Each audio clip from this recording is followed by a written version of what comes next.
see harder for the average massage therapist if you're not trained in this kind of position. But for the geriatric, for the pregnancy, or even for the average person, you can massage them in this kind of position. And it's beneficial because you can get into the rotator cuff muscles really nice this way, or even for sciatic problems you can get in there too, or just basically any area. It's just another option. If you can't get at it in the prone or supine position, try them sideline position. So it's totally okay for a person to be in this kind of position then. Okay, we're going to start. You can kind of go glide down.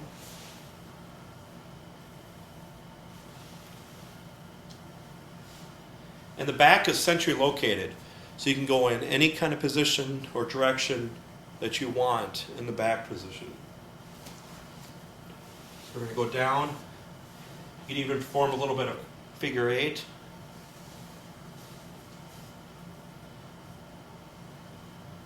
Kind of glide down. And if you want any kind of a stretch, you can kind of hook at the iliac crest here and kind of glide up. So again, hook, kind of glide.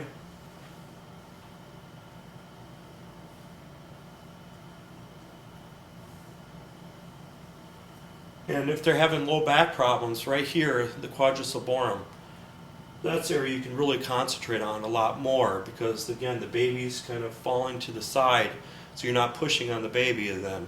So if they are in the prone position or the semi-reclined position, it's going to be a little bit harder, but this is the best area to get at it for if they want a little bit more deeper pressure on the lower back area. And you can even kind of go kind of slow and deep, but don't go into the vertebrae, of course. So you can kind of feel that muscle mass a little bit right there. That's the muscle you're going after, is the quadriceps lumborum. A lot of people just say QL. And these rectors right here too. You can concentrate on there too, but you can feel kind of a rope. You can kind of push, but not over them, of course, but just kind of into them.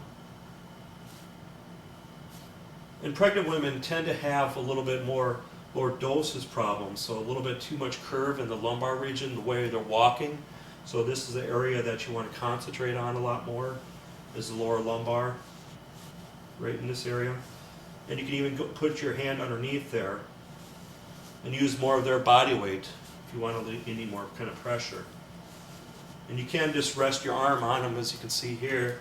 So I'm just stabilizing, make sure I'm not going to push them over, of course. You can use your knuckles a little bit in that area.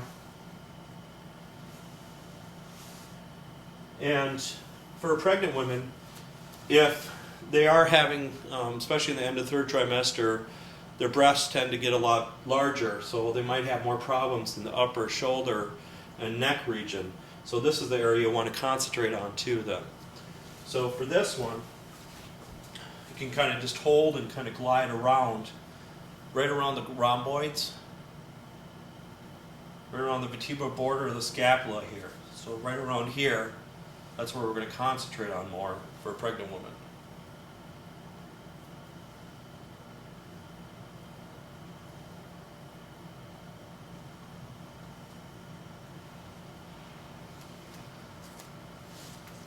And again, I was talking earlier about with rotator cuff problems, the supraspinatus, infraspinatus, teres minor, and even the subscapularis we can get into in these areas.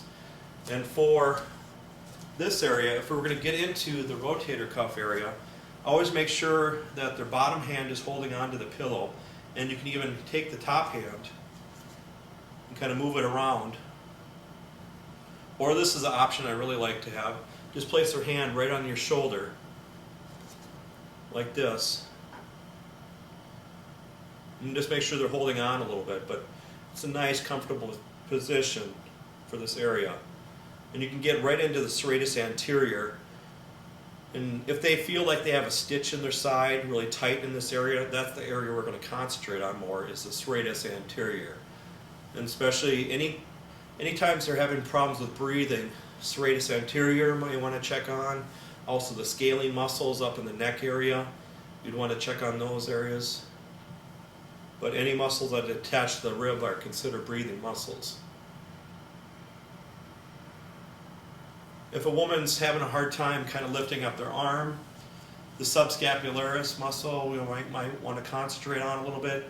So what we're going to do with that one is we're going to kind of pinch, and right where my thumb is, that's where we're going to kind of slide into there. But just make sure if you feel a pulse, don't push in there at all. I'm trying to ride the anterior part of the scapula is what I'm trying to do. So this is the posterior, the anterior part you can't feel. So I'm just trying to ride the posterior part of the ribs. So here my hands are basically trying to go around like this. Or if you want just to play it safe, you can kind of just pinch this area too. And you can kind of lift the arm up like this, and you can even have them kind of rest and just do a little bit of a stretch.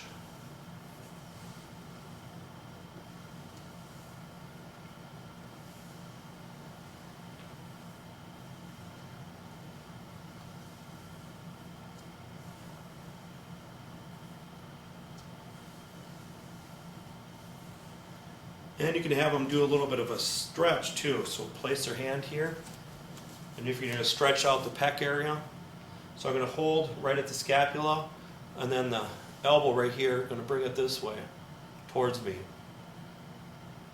So I'm going to stretch out that area then, okay?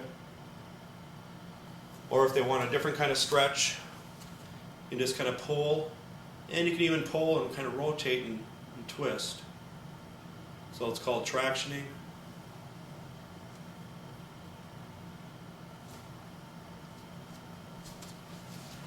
Okay, another option for the back, as you can see here, I got her one hand is right here, holding onto the pillow still. The other hand is over here, and you can even have them kind of rest against you. You can get at the whole back area this way. And this way is your whole body is kind of resting against the pillow, so it's not invasive at all. You can even perform some petrissage techniques, or you can even get into the neck area too.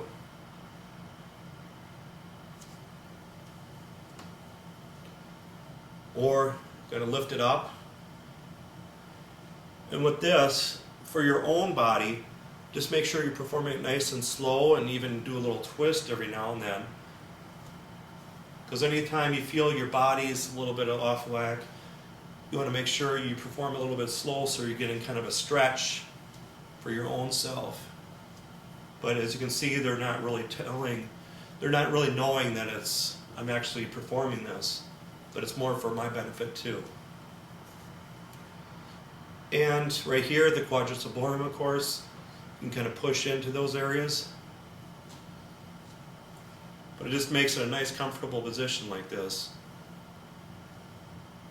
Because sometimes it's hard to massage the back when you're on that side, when the side lying position. Okay, then another option, you can be at the head here.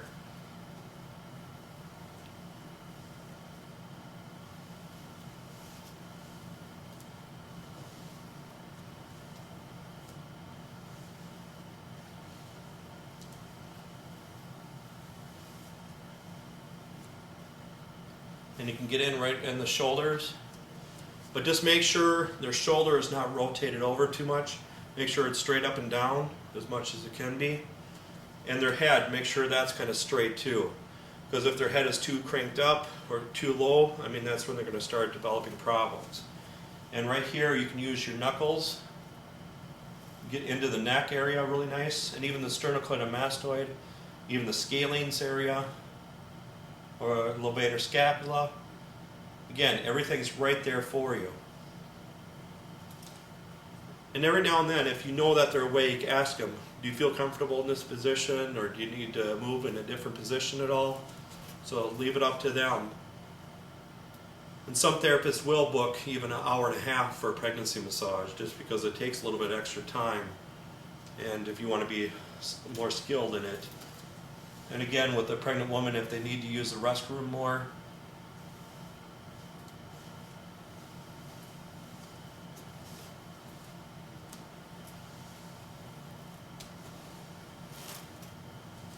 But a lot of the Swedish techniques you already know, try to perform in this kind of position. But make sure you're not leaning over so much. Make sure you're moving with the techniques as much as you can.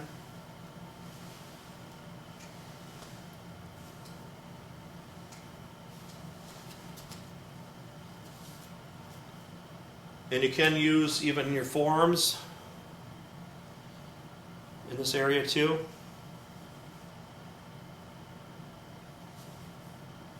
You can even bring it down. But again, I'm not going over the vertebrae at all. I'm stopping just before the vertebrae. Or you can bring it down like here, like this. But whatever you perform on one side of the body, again, you're going to have them flip over to the other side, so it's a little bit easier to get the other side of the back then this way.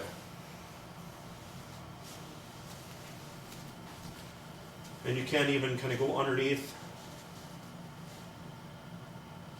Again, right at the QL.